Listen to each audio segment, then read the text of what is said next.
Bueno, si bien ellas nos hablaron sobre las fundas de los sellos, yo os voy a hablar acerca del enlace, que es ese elemento que une al sello con el documento.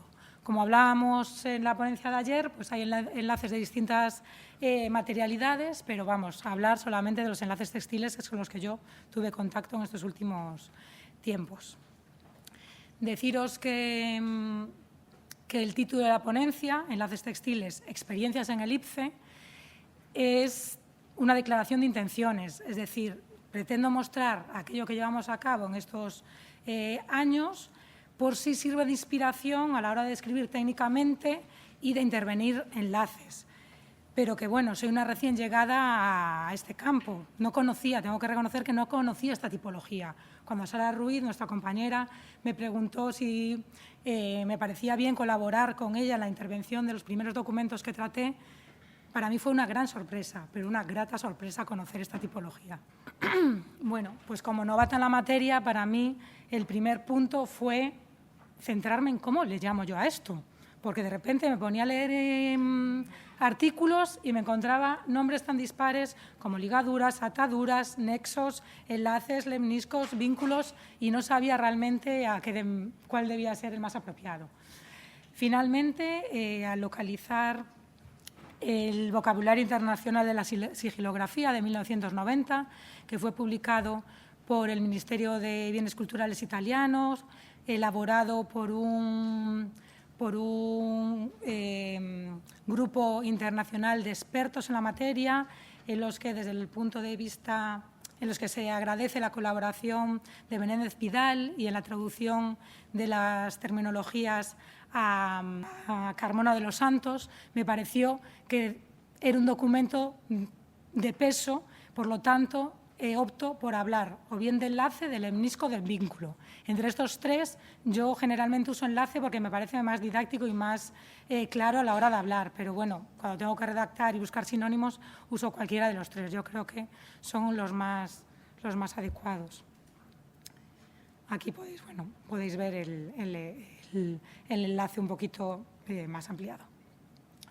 Bien, además de problemas con el tema de la terminología vinculada a la denominación del propio elemento, me encontré con problemas a la hora de su descripción.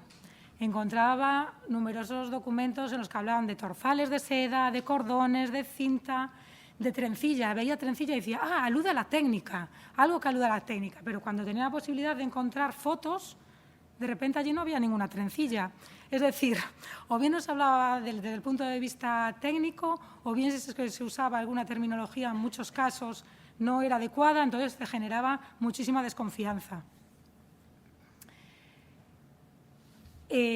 Posteriormente encontré la publicación de Sigelkunde, de Ewald, desde 1978, y ahí empecé a ver, bueno, que sí que se hablaba un poquillo de la técnica, que bueno, ya empezábamos a hablar de que dentro de los sellos pendientes pues podemos encontrar enlaces que sean de hilos, se menciona, de hilos de seda, lino, cáñamo y lana, teñidos o no, y habla de hilos torsionados, de cordones trenzados, cordones planos, incluso habla de encajes de bolillos. Yo no sé si alguien conoce encajes de bolillos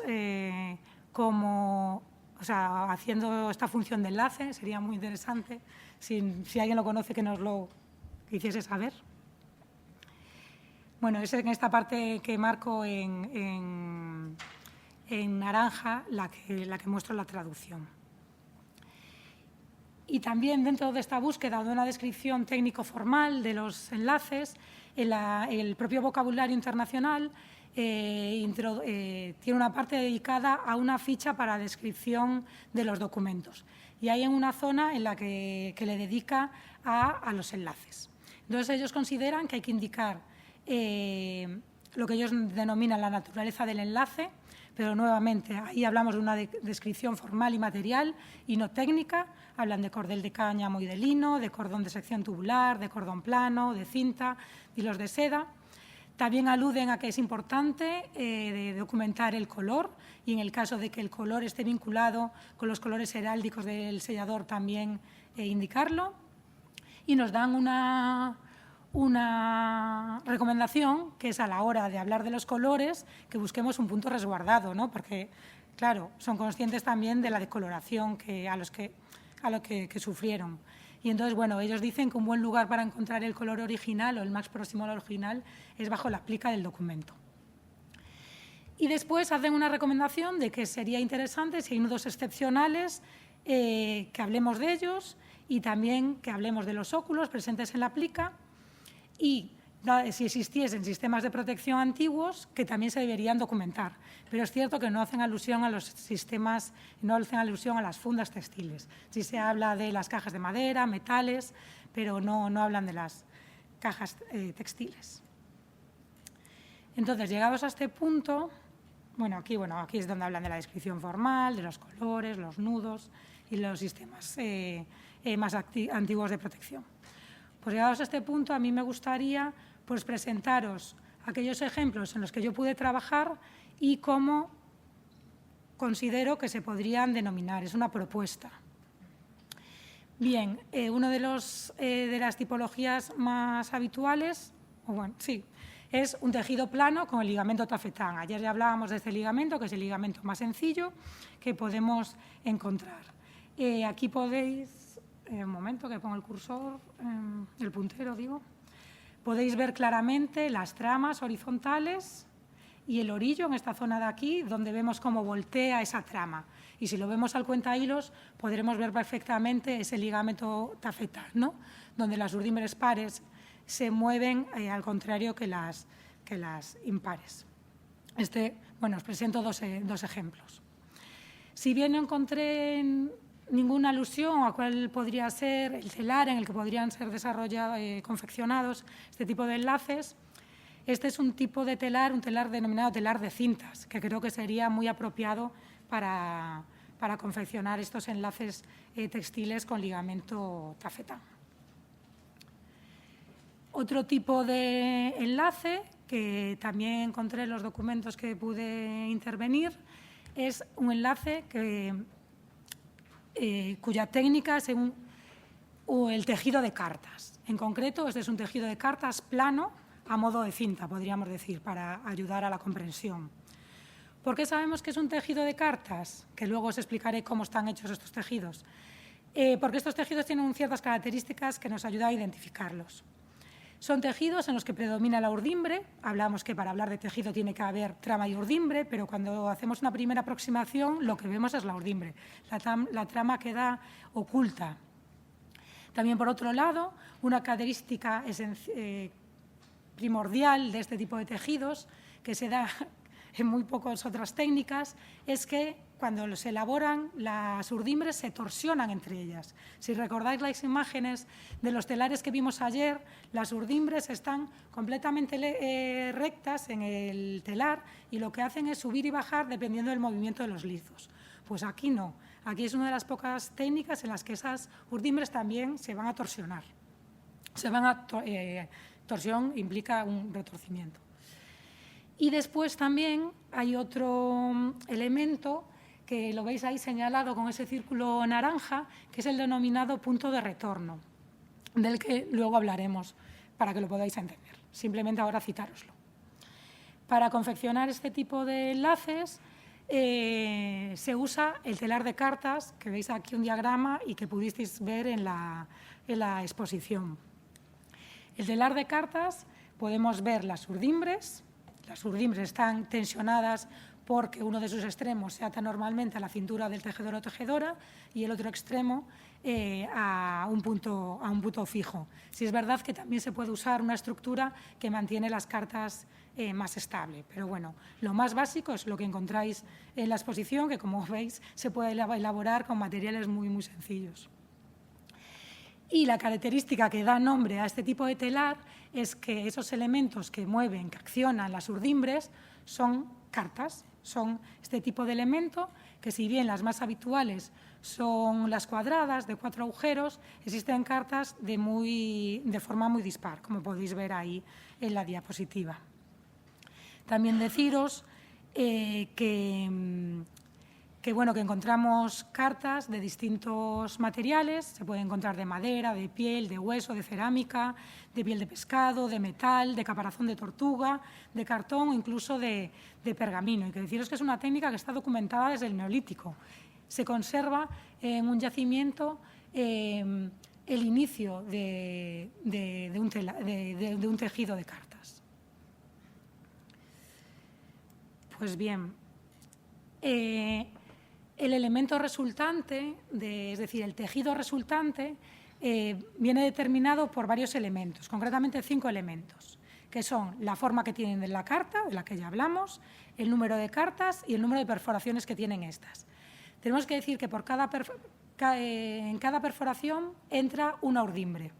O sea, las urdimbres se anudan en un lado, que será el lado que va a ir a la cintura del tejedor o tejedora, y se hacen pasar por las perforaciones de las cartas. Otro elemento que determina el tejido resultante es la disposición de los hilos de urdimbre, sobre todo si estos hilos son distintos, ¿no? Si tenemos distintos colores, no va a ser lo mismo que enhebremos el amarillo en esta posición o la enhebremos en esta, por ejemplo.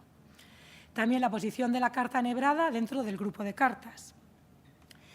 Y otro elemento importante que debéis conocer es que si tenemos la carta, esta es la visión frontal de la carta. Cuando la ponemos de perfil para introducir la urdimbre dentro de las perforaciones, podemos introducirlas desde este lado, es decir, de izquierda a derecha, o de derecha a izquierda. Esto va a ser determinante, lo veis aquí en el diagrama.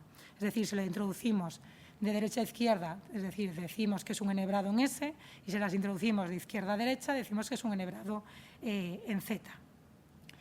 Porque esto va a implicar el resultado de, podéis verlo aquí, aquí podéis ver que en esta parte inferior del enlace las urdimbres tienen una disposición, podemos decir, en V, mientras que en la parte superior la disposición, si nos vemos principalmente en las amarillas, es de V invertida.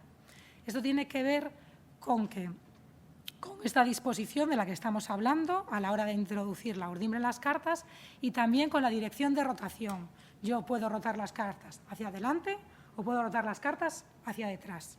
Si siempre trabajo en la misma dirección, además de tejer, si lo veis, vamos a ir atrás un momento, aquí veis que está el tejido resultante, que está en el lado del tejedor o tejedora. Pues bien, yo a medida que torsiono y tejo, lo que provoco también es que el lado contrario de la urdimbre se va torsionando. Entonces llega un punto que, a pesar de que tengo material para seguir trabajando, no tengo espacio material para hacer girar las cartas. Entonces eso me obliga a que las cartas tengan que ser giradas en la dirección opuesta para que se deslíe ese lado contrario de las urdimbres. Y cuando hago ese cambio en la rotación de hacia adelante a pasarla hacia atrás o viceversa, se provoca lo que os comentaba, que es este elemento, que es el punto de retorno. Y es otro elemento que a la hora de identificar estos enlaces nos ayuda considerablemente para saber que se trata de esta técnica y no de otra. Bueno, en el cuadro no me voy a centrar en él, pero habla de esta relación que tiene el hecho de girar hacia adelante o hacia atrás y el lado desde el que están introducidas las urdimbres en las cartas. Pues bien, este telar de cartas nos sirve para elaborar este tejido de cartas plano a modo de cinta, pero no solo. Existe otra tipología en la que la podéis ver aquí, en la que vemos un enlace que tiene sección circular y además, si lo analizamos, podemos ver que es tubular. Presenta las mismas características de las que hablamos, de presencia de predominio de las urdimbres, de la presencia de los puntos de retorno y podéis ver aquí un diagrama de cómo se elaboraría. En este caso, pasaríamos en una primera, cuando torcemos las urdimbres y se abre la calada, pasaríamos la trama de derecha a izquierda. Volveríamos a torsionar las cartas hacia adelante, pero en lugar de pasar la lanzadera, mi trama, de izquierda a derecha, lo que hago es pasar la trama por encima del tejido ya tejido y volver a introducirla de derecha a izquierda, y así constantemente. Y una vez que tenemos, lo que veis aquí, estas flotadas de trama, alternan tramas que pasan por dentro de la calada con tramas que pasan por encima del tejido. Pues cuando ya tengo elaborada una parte, puedo empezar a tirar de esa trama y lo que va a hacer es que los orillos se aproximen entre sí, girando y generando esa estructura tubular, que dará lugar a estos enlaces tubulares de sección circular. Con esta misma técnica de enlaces circulares, de enlaces de tejidos de cartas tubulares, también encontramos otros enlaces tubulares, pero en la que no podemos hablar de sección circular, sino que ya hablamos de sección elíptica y le da un aspecto de un tejido plano. Si a pesar de que podemos introducir un elemento entre las dos capas, pero aquí tenemos un aspecto plano. ¿Y esto a qué es debido? Si la técnica es la misma, pues yo creo que es debido a que hay un mayor número de urdimbres y también que en muchos de los casos se elaboran con hilos de seda, ¿no? Obviamente la textura y la resistencia, la estabilidad de los hilos de celulósicos que veíamos en el ejemplo anterior no es la misma que el de los hilos de seda y, por lo tanto, este mayor número de urdimbres hace que esa estructura tubular no tenga consistencia y se acaba aplanando y el aspecto exterior que veamos sea plano. Pero desde el punto de vista técnico es la misma, estamos hablando de la misma técnica. Pues bien, hasta aquí son los ejemplos con los que pude estudiar directamente con los bienes que intervenimos en el instituto en los últimos años, pero bueno, es verdad que sí que veo que hay otro tipo de técnicas que se repiten y os quería simplemente nombrarlas por si, bueno, os las encontraréis para poder proporcionar una propuesta de cómo denominar a esas técnicas. En este caso también vi que es habitual encontrar hilos que no tienen torsión, que no están tejidos, simplemente están paralelos entre ellos. Es lo que denomino es un haz de hilos, paralelos sin torsión aparente. También encontramos otro tipo de enlaces que son enlaces torsionados, que dan lugar a un cordón. Aquí tenéis lo que sería, que ya la vimos ayer, que sería un diagrama de la elaboración de ese cordón. Este es el resultado final, pero para llegar a este resultado final tenemos que torsionar previamente otros elementos. También encontramos el trenzado del que hablábamos. Aquí vemos una verdadera trenza, ¿no? Las trenzas más sencillas son las que veis en este diagrama, que todos conocemos. Pues bien, dentro de los enlaces trenzados pues encontramos dos tipologías distintas. Una que es plana, a modo de cinta, pero trenzando también podemos elaborar cordones, es decir, nos encontramos nuevamente con una tipología de sección circular. Pues bien, con estos ejemplos, mi propuesta es la que sigue, ¿no? Propongo que siempre empecemos con el término enlace, que nos indica de lo que hablemos, bueno, enlace, lemnisco, y luego aludamos a la técnica. Tejido, un enlace tejido con ligamento tafetán, un enlace tejido de cartas, un haz de hilos, torsionado, trenzado. Después hacemos una pequeña descripción técnico-formal, pues aludimos a que si es a modo de cinta, si es un enlace tubular de sección circular, si es tubular pero de sección elíptica, o, por ejemplo, cuando hablamos del haz de hilos, pues si son paralelos y tienen o no torsión, o cuando hablamos de torsionado, aludimos a las características de ese cordón resultante, o cuando hablamos de trenzado, hablamos si es un trenzado plano o circular y el número de cabos necesarios para elaborarlo. Y, por último, también tenemos que describir ese material. Y para describir el material hablaremos de qué material tenemos, si fue identificado o no mediante una técnica, qué técnica fue, si tiene torsión S o Z, el número de cabos que elabora ese hilo y también aludiremos al color, ¿no? A la materia tintoria y bueno, y otra vez si con qué técnica fue identificada. En el caso de los tejidos, como hablamos ya previamente, ya creo que todos sabemos, los tejidos tienen trama y urdimbre. Pues en este caso tendremos que desglosar y hablar de la urdimbre y la trama y hablar de lo que denominamos densidad, que es el número de hilos por centímetro o el número de pasadas, en el caso de la trama, por centímetro. En el caso de los otros elementos, hablaremos del material de los distintos hilos. Generalmente se emplean materiales distintos, por lo que este apartado del material lo tendremos que repetir por el número de materiales de hilos encontrados. Bien, generalmente para llevar este tipo de análisis, o sea, este tipo de estudio, con un cuenta hilos es suficiente. Pero bueno, si contamos con la ayuda de otro tipo de equipos de aumento, pues por supuesto favorece el análisis. Un ejemplo de ello, por ejemplo, es el sello denominado sello de los camafeos de Alfonso X, en el que podéis ver el estado en el que se encontraba el enlace.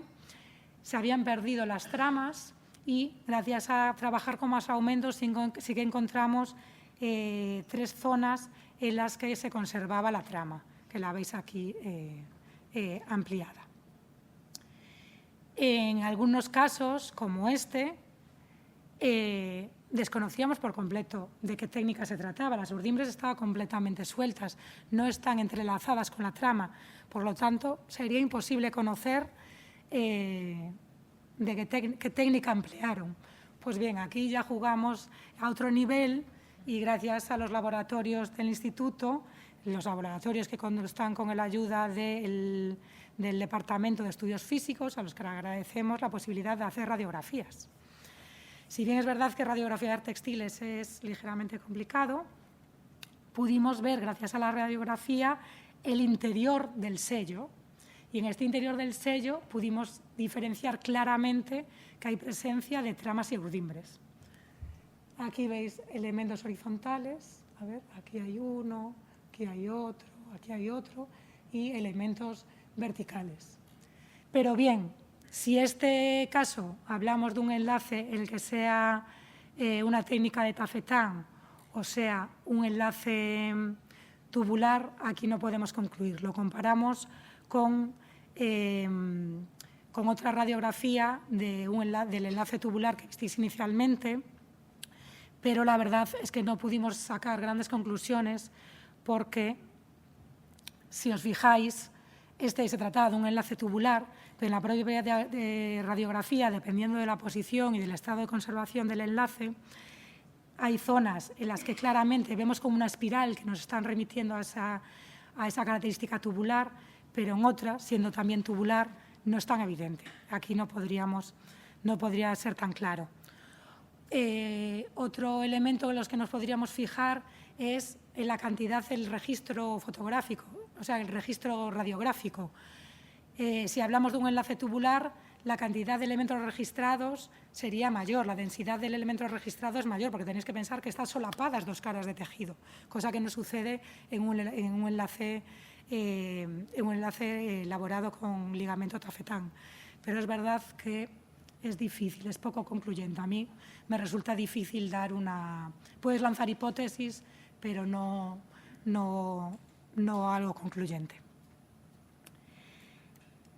Bien, si ahora pasamos a hablar, dejamos a un lado la parte de la descripción técnica y pasamos a hablar de las intervenciones en conservación y restauración, pues los principales daños, deterioros que encontramos en este tipo de bienes son la suciedad superficial, los depósitos o manchas, la decoloración, la deshidratación de las fibras, la oxidación de las mismas, pliegues, deformaciones, torsiones irreversibles. Las torsiones irreversibles tienen que ver con el sistema de aposición del sello. Tenéis que pensar que el documento se perfora y el enlace pasa a través de esa perforación.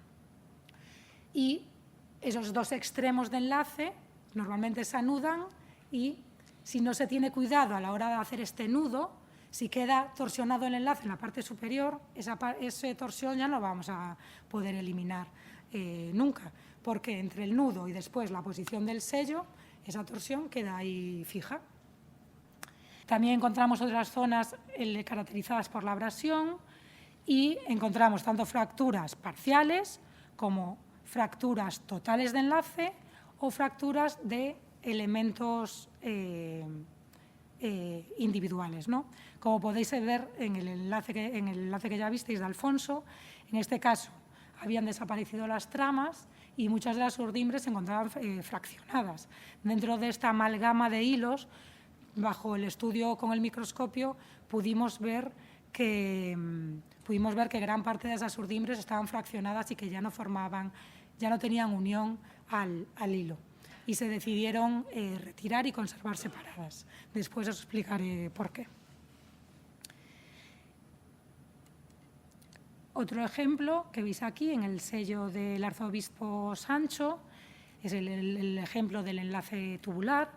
Podemos ver que encontramos nuevamente hay suciedad superficial, depósitos que tienen apariencia cerosa, lo cual no es de extrañar debido al propio uso del documento que tiene un sello de cera y también al propio proceso de aposición del sello de cera.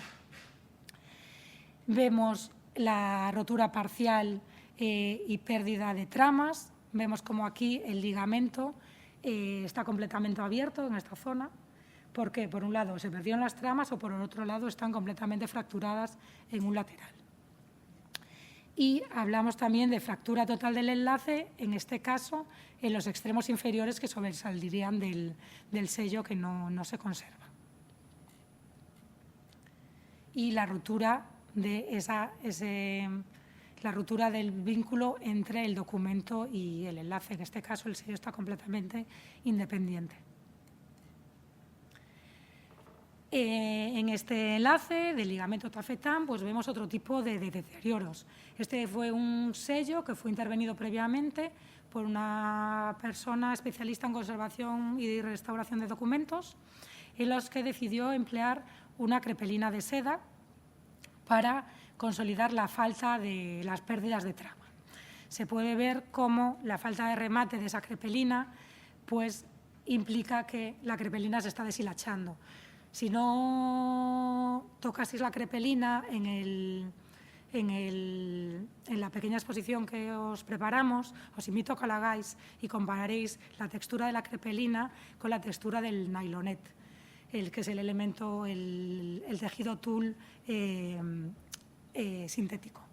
Veréis que si es verdad que la de crepelina es mucho más suave, la crepelina, como un tejido que es, al no estar rematado, se deshilacha, mientras que el tul es un elemento monofilamento que es completamente estable. Entonces, el uso de la crepelina, si no está rematada, implica que se deshilache el tejido de consolidación.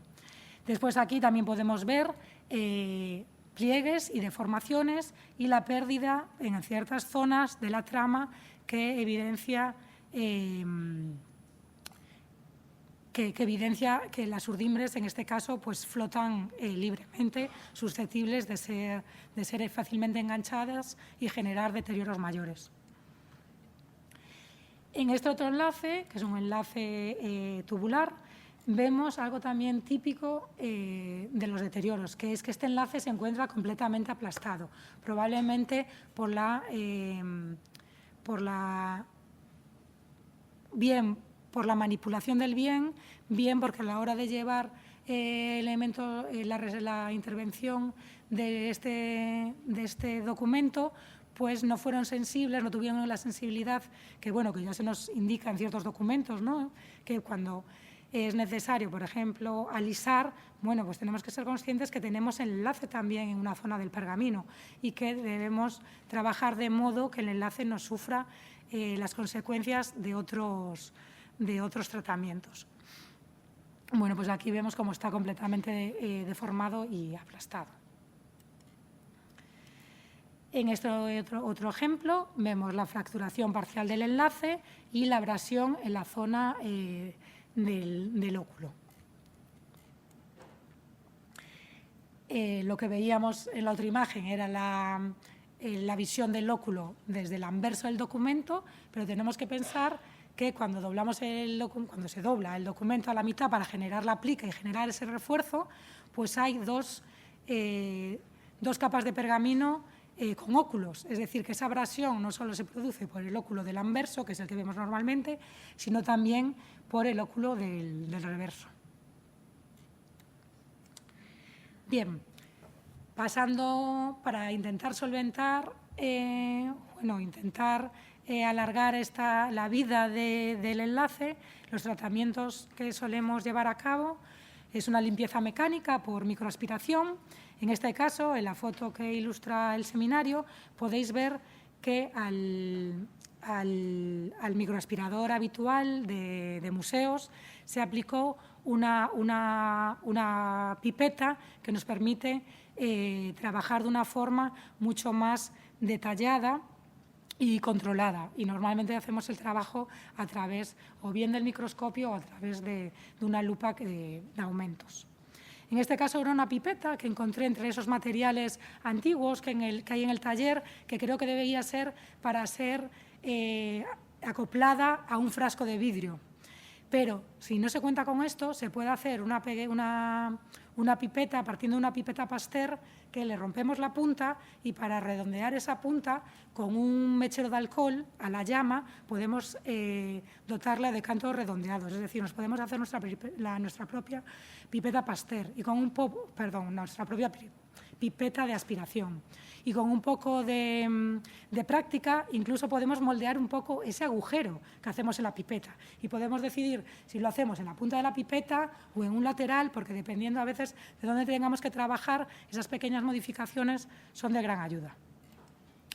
Bien, después también haremos una humectación y alineado. Normalmente también va seguido de una consolidación mediante costura. Y tenemos que determinar qué hacer con esas urdimbres y tramas fracturadas y plantearnos si devolver al enlace la funcionalidad perdida cuando nos encontramos con sellos que perdieron la unión con el documento porque el enlace está roto. Entonces, si ya vimos el tema de la limpieza mecánica, nos pasamos al tema de la humectación y el alineado. Traje esta foto, si bien no es especialmente estética, pero me parece que es muy didáctica, porque en ella podemos ver el uso de membrana, en este caso es Sympatex, pero bueno, sería el equivalente a la membrana de Gore-Tex para el alineado. Tenemos que pensar que estamos trabajando, en este caso es un documento exento, pero en muchos casos trabajamos con el enlace unido al documento en pergamino. El pergamino es un elemento realmente higroscópico que, si podemos evitar usar el vapor frío que empleamos en otros casos en la restauración textil, es de gran ayuda, puesto que este tipo de intervención con la membrana de humectación permite una humectación mucho más puntual, además de gradual, y así evitamos que parte de su humectación vaya dirigida al otro soporte que es el pergamino. También me pareció ilustrativa porque, si bien aquí veis que esta parte del enlace está directamente alineada tras la humectación con Sympatex, está alineada sobre esta superficie, que es una superficie de tafuán, o si no también podéis trabajar con corcho forrado. En esta otra tuvimos que introducir una pequeña plancha de tafuán. Aquí nos está hablando de que el enlace no siempre sale a la misma altura del sello. Por lo tanto, tenemos que tener en cuenta estos pequeños detalles y solventar y no generar tensiones a la hora de trabajar. Y bueno, aquí podéis ver el uso de los alfileres entomológicos. En la exposición tenéis distintos ejemplos de distintos grosores, si bien cabe decir que los alfileres no es necesario que perforen las fibras y generen ese pequeño daño, sino que colocándolas a los lados de ellas podemos conseguir también esa alineación. Luego se dejan secar al aire. Para la consolidación de los enlaces, os traigo primero la consolidación de esos enlaces planos con ligamento en tafetán. Aquí podéis ver cómo se consolida mediante aguja curva y organcín el hilo de seda de 2 cabos con puntadas de restauración punto Boloña propio de la restauración textil. Si bien aquí se realizan en sentido transversal y no en sentido de la ordimbre, porque dan muchísima más estabilidad a las zonas perdidas. En este caso, como os comentaba, se empleó Nylonet, que es el tejido sintético calidad tul, porque considero que, si bien no es tan suave como la crepelina, tiene ventajas, Una ventaja principal es que es mucho más estable, ¿no? Y teniendo en cuenta que este tipo de documentos muchas veces sufren, o sea, son elementos que todavía tienen su carácter funcional y sufren muchas manipulaciones, es importante que este tejido de consolidación sea estable. Y después porque, al ser monofilamento e indesmayable, no tengo que rematarlos y así evito generar dobleces que puedan generar una abrasión en el enlace. En la foto de la derecha os traigo el ejemplo de este mismo enlace, pero es el reverso, y podemos comparar la consolidación de la antigua intervención con crepelina con la parte del enlace ya intervenido con Nylonet. Y podemos ver la importancia de integrar también cromáticamente estos elementos nuevos. Aquí la crepelina no fue teñida, en cambio el Nylonet sí lo fue, y lo que permite es una integración muchísimo mayor con el bien, pues, ayudando a su puesta en valor, y además es mucho más transparente que la crepelina, por lo que la integración, si cabe, es todavía mayor. Bien, la consolidación en el caso del enlace tubular fue distinta. Aquí me pareció importante seguir conservando esa característica tubular del enlace. Si hubiese hecho la misma intervención que la anterior, las dos capas de ese enlace tubular se hubiesen unido y hubiesen generado tensiones entre ellas, por lo que decidí emplear un tejido de consolidación que doblé a la mitad, empleando cada cara para consolidar cada uno de los lados del tubo. Podéis ver aquí esta parte es la parte superior, que decidí hacerla ligeramente más larga para proteger el extremo conservado de las urdimbres, para proteger los extremos de las urdimbres conservadas, y podéis ver que todavía se conserva esta sección tubular. Me gustaría resaltar que, sin lugar a dudas, este tipo de intervención implica una manipulación mucho mayor del enlace, por lo que, antes de tomar la decisión de intervenir de este modo, también hay que sopesar si el enlace puede resistir esta manipulación mayor o implicará una pérdida no recomendable de material original. Bien, otro tipo de la consolidación, y ya es el último ejemplo que os presento en relación a la consolidación, es la consolidación de las abrasiones generadas por los óculos. Este es un claro ejemplo. Lo primero que hice fue cambiar la posición del enlace, asegurándome que no generaba nuevas abrasiones, para poder trabajar, poder alinearlo, primero humectarlo, alinearlo y realizar la consolidación de la que hablábamos anteriormente de la unión de distintos elementos, o sea, de la unión de la fracturación de los elementos. Pero una vez que esos elementos, que los veis aquí fracturados, están unidos, ese mismo tejido de consolidación que empleé en la parte inferior, para consolidar inferiormente, lo volteé para que cubriese también el enlace. Y de esta forma la abrasión inicial se genere sobre el tejido nuevo y no sobre el enlace. Bien, ¿qué hacemos con aquellos? Ya estoy acabando, sé que se está acabando el tiempo, solo necesito 5 minutillos más. ¿Qué hacer con aquellos sellos que perdieron la unión con el documento? Bien, la primera idea que te surge es: volvamos a unirlos para evitar disociarlos. Pero claro, esto no es tan sencillo como parece, porque puede dar lugar a posibles deterioros. Una vez que volviésemos a unir el enlace al documento, una manipulación posterior que no fuera consciente de la debilidad de esa unión podría implicar el desprendimiento del enlace, deteriorando el propio enlace, y no solo eso, también podría implicar el deterioro del sello, pues el sello caería y probablemente se fraccionaría. También tenemos que hablar de la complejidad técnica que implica esa unión, pues estamos hablando de zonas donde los óculos te dan muy poquita holgura, y eso genera podría generar un deterioro y hay que manipularlo muchísimo.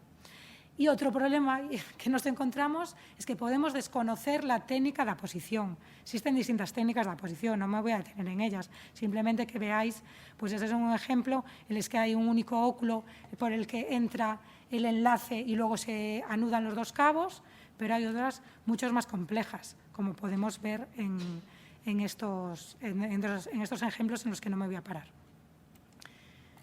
Aquí podéis ver, gracias al deterioro, el nudo de los dos extremos del cabo. Vale, pues ante todas estas problemáticas, lo que decidimos hacer en los dos ejemplos en los que el sello había perdido esa unión con el documento fue no volver a unir el sello al documento, pero apostar por un sistema de almacenaje, exposición y montaje que simulara, si no perfecto, pero llegando a lo máximo posible, que simulara la unión del documento y el enlace. No me voy a parar a hablar de la elaboración de este tipo de montajes, porque posteriormente nuestra compañera Sara sí que os los presentará de una forma más detallada. Y ya para hablar y concluir, quiero resaltar la importancia de la interdisciplinariedad en este tipo de intervenciones. Interdisciplinariedad en muchas direcciones. Primero, la relación entre el conservador y restaurador de documento gráfico y la conservadora y restauradora de textiles. Debe ser una relación que se establezca ya desde el principio, antes de intervenir el documento, pues hay que hablar de temas tan importantes como puede ser la cronología de la intervención, porque la intervención en el sello, por ejemplo, puede evitar que tengamos acceso a datos muy relevantes, como se ve aquí. Si, por ejemplo, se interviniese inicialmente en la consolidación del sello, pues esta zona ya no tendríamos acceso a ella. Por lo tanto, aporta datos importantes para el restaurador o restauradora textil. O también se puede hablar de la importancia que tiene, a lo mejor, proteger esos elementos textiles durante la manipulación y la intervención del sello. También es importante esa interdisciplinaridad y colaboración con el equipo de fotografía. ¿Por qué? Porque no es de extrañar que, como pasa muchas veces con el tema de los documentos velados, que los enlaces, cuando se fotografían, o bien no quedan integrados dentro de la fotografía en su totalidad, se cortan, o igual están tapados por una carta de color o por la medida. Tenemos que concienciar de la importancia de documentar el enlace ya en ese momento, porque va a reducir también manipulaciones posteriores, lo que ayuda a la conservación del enlace. También hablar de estas relaciones e interdisciplinaridad entre los custodios de los documentos, que en muchos casos elaboran fundas para proteger el sello, que sean conscientes de que esas fundas también tienen que tener cuidado y ser sensibles con otro elemento como es el enlace. Pues muchas veces esas fundas tienen que ser descorridas para poder movilizarlas pasando el enlace a través de ellas, y eso puede generar una abrasión. Es decir, hay que ser sensibles con todos los elementos presentes en el bien cultural.